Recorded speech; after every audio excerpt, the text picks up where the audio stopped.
इस मुल्क के असूलों को दुनिया क्या कहेगी जो 30 लाख वोटर्स वाली जमात पर जमहूरी रास्ते बंद करके कहे कि हम हार्ड स्टेट बना रहे हैं।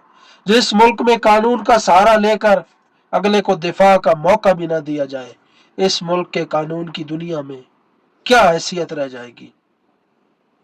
जिस मुल्क में अपनी ही अवाम की माओ और बहनों को गिरफ्तार किया जाए, उनके घरों की चादर और चारदीवारी को के तकद्दुस को पामाल किया जाए, उनको घसीट कर थानों में डाला जाए, पाबंदे सलासिल किया जाए ताकि उनके मर्दों को खौफजदा किया जाए, उनको गिराया जाए, उन्हें मजबूर किया जाए कि तहरीक लबैक पाकिस्तान को छोड़ो, वरना तुम्हारा घर बार बाल बच्चे अकाउंट्स जायदादें सब जो है मुंजमद होंगे।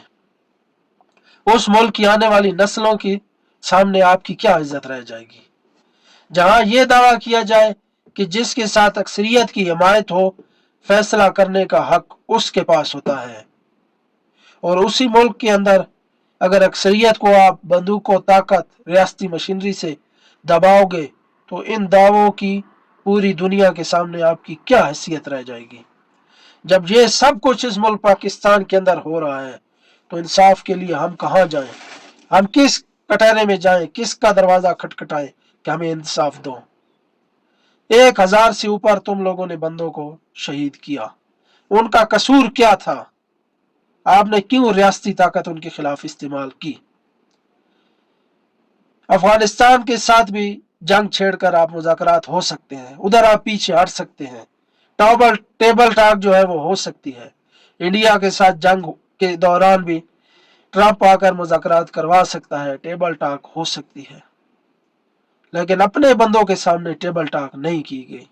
उनको सीधी गोलियां क्यों मारी गई, उनका क्या कसूर है?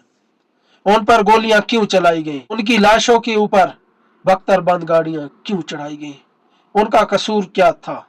एक रात के अंदर ही इतनी आवाम को गोलियां मारकर कहां गायब किया गया?